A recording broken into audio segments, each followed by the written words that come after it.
এতে যদি না হয়, রিটার্ন হয়ে গেছে, বিএসএফ সিআরপিএফ কারা মেডিকেল করবে কারা ফিজিক্যাল করবে আমরা জানি না। বাঙালি ছেলেমেয়েরাও কিন্তু পথে নেবে, আবার মেডিকেল আর ফিজিক্যাল করবে, ঠিক আছে, যদি আপনারা স্টেপ না নেন। ফিজিক্যাল আমরাও করতে জানি, মেডিকেল আমরাও করতে জানি, ঠিক আছে। আঙুল সোজা রাখলে, আঙুল বেঁকালে, আঙুল মুষ্টিবদ্ধ করলে এর নানা রকম কনসিকুয়েন্স আমাদের জানা আছে। আমরা চাই না আইন, সংবিধান, গভর্নমেন্ট অর্ডার ইত্যাদির মাধ্যমে এটি সমাধান হোক।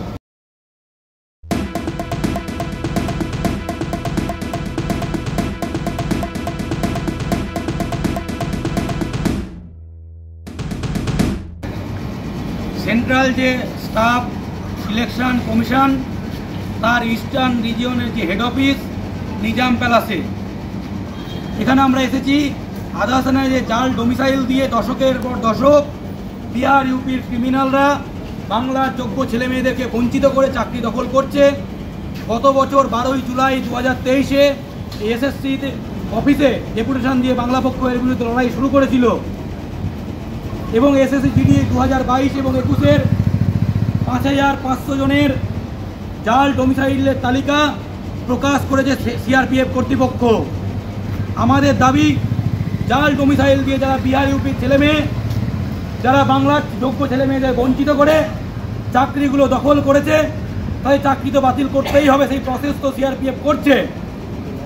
যে পদগুলো ফাঁকা হবে সেই পদগুলোয় ওই বছর যারা যোগ্য ছিল তার ওয়েটিং লিস্ট প্রকাশ করে তাদের নিয়োগ দিতে হবে। কারণ যে ছেলেটা ওই বছরটা বয়স সীমা লাস্ট বছর ছিল, সে তো নতুন করে চাকরিতে বসতে পারবে না।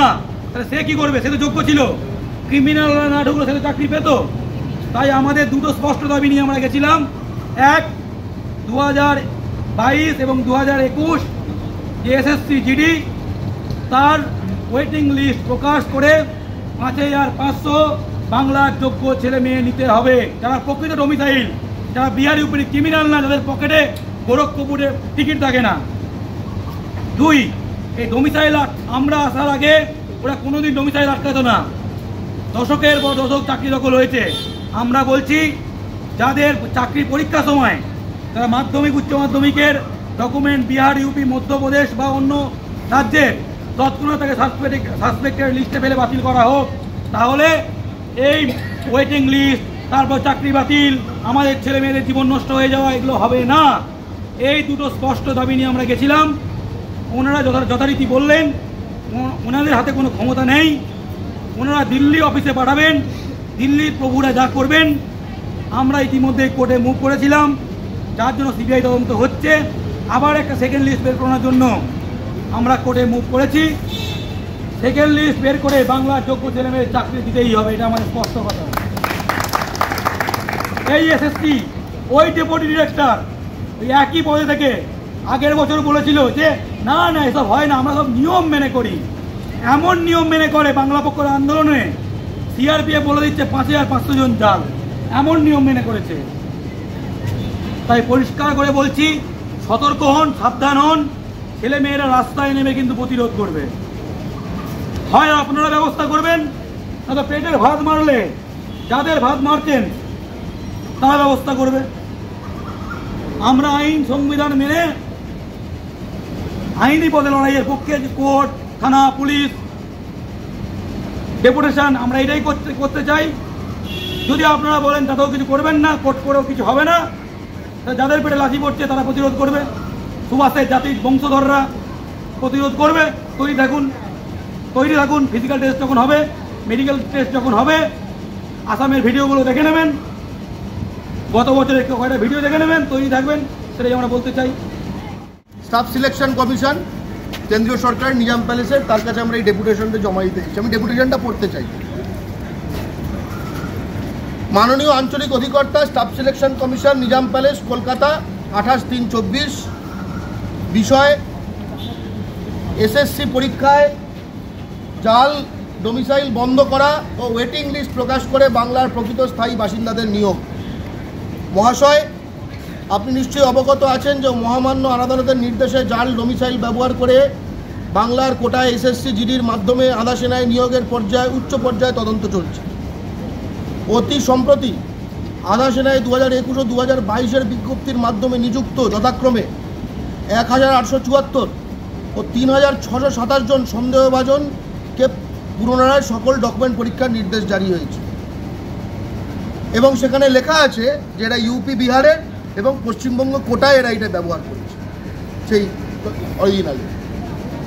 যারা জাল ডোমিসাইল ব্যবহার করে বাংলার কোটার চাকরি পেয়েছে তাদের চাকরি বাতিল হবে আশা রাখা যায়। এ প্রসঙ্গে আমাদের দাবি অবিলম্বে ওই 2 বছরের ওয়েটিং লিস্ট প্রকাশ করা হোক, কারণ তাদের বঞ্চিত করেই এরা চাকরি পেয়েছিল। অর্থাৎ যারা এই জায়গাগুলো নিয়েছিল তারা যদি না যদি ভ্যানিশ হয়ে যেত তাহলে তো আমাদের প্রকৃত আমাদের ছেলেমেয়ে বাংলার ছেলেমেয়ে তারা চান্স পেত তার জায়গায়, যাদের মধ্যে অনেকে ওই কারণে লাস্ট স্টেজ শেষ বছরটা আউট হয়ে গেছে। এখন তারা ভাবছে কী করবে, তারা অলরেডি চাকরি করতো, কারণ অনেকের বয়স পেরিয়ে গেছে। আমরাও দাবি জানাই যে লিখিত পরীক্ষার আগে ডোমিসাইল তার ওয়েটিং লিস্ট প্রকাশ করা হোক, যোগ্য ওয়েটিং লিস্ট থেকে নিয়োগ করা হোক, কারণ অনেকের বয়স পেরিয়ে গেছে, নতুন করে পরীক্ষার তারা সুযোগ পাবে না। আরও দাবি জানাই যে পরীক্ষার আগেই ডোমিসাইল বিষয়ে কমিশন কঠোর। তুমি প্রথম থেকেই তোমার মাধ্যমিক আর উচ্চ মাধ্যমিক দেখে নাও, যদি তোমার যে স্টেটের সঙ্গে মেলে তবে তুমি তাকে পরীক্ষা এলিজিবল করবে। আশা করি এই হচ্ছে রিসিভ করে দিয়েছে। তবে একটা কথা বলতে চাই, এতে যদি না হয় রিটার্ন হয়ে গেছে, বিএসএফ সিআরপিএফ কারা মেডিকেল করবে কারা ফিজিক্যাল করবে আমরা জানি না। বাঙালি ছেলেমেয়েরাও কিন্তু পথে নেবে আবার মেডিকেল আর ফিজিক্যাল করবে, ঠিক আছে, যদি আপনারা স্টেপ না নেন। ফিজিক্যাল আমরাও করতে জানি, মেডিকেল আমরাও করতে জানি, ঠিক আছে। আঙুল সোজা রাখলে, আঙুল বেঁকালে, আঙুল মুষ্টিবদ্ধ করলে এর নানা রকম কনসিকুয়েন্স আমাদের জানা আছে। আমরা চাই না আইন, সংবিধান, গভর্নমেন্ট অর্ডার ইত্যাদির মাধ্যমে এটি সমাধান হোক। জয় বাংলা। 12ই জুলাই 2023 সালে, মানে 1 বছরও হয়নি, বাংলা পক্ষ এখানে চাকরি প্রার্থীদের নিয়ে অভিযান করেছিল। প্রথমবার অভিযান করেছিল যে সিএপিএফ নিয়োগ এসএসসি জিডি মানে জেনারেল ডিউটির মাধ্যমে আধা সেনায় যে নিয়োগ হয় সেখানে প্রতিটা রাজ্যের কোটা আছে, বাংলার রাজ্য কোটা আছে। সেই রাজ্য কোটায় বাংলার স্থায়ী বাসিন্দা, সে বাঙালি হোক বা অবাঙালি হোক, সে যেই হোক, যে বাংলায় কমপক্ষে টানা 10 বছর আছে, সেই চাকরিটা পাওয়ার যোগ্য। 6000 রাজ্য কোটা ছিল গত বছর। কিন্তু যারা বাংলায় একদিনও থাকেনি, বিহার ইউপিতে উচ্চ মাধ্যমিক দিয়েছে, টাকা পয়সা দিয়ে ডোমিসাইল সংগ্রহ করে বা ডোমিসাইল ফটোশপে এডিট করে দুরকমই করেছে, তারা চলে এসেছে বাংলা রাজ্য কোটার চাকরি বিহার ইউপি থেকে এসে দখল করেছিল। সিআরপিএফ সেই লিস্ট প্রকাশ করেছে বাংলা পক্ষের আন্দোলনের ফলে। এসএসসি জিডি 2022-এ 6000 রাজ্য কোটা ছিল, সেখানে 3627 জন সাসপেক্টেড বহিরাগত। 3627 জন 2022-এ 6000-এর মধ্যে 60% বিহার ইউপির ক্রিমিনাল, যারা রাষ্ট্রীয় নিরাপত্তার সঙ্গে যুক্ত, তারা কাগজ জাল করে চাকরি পেয়েছে।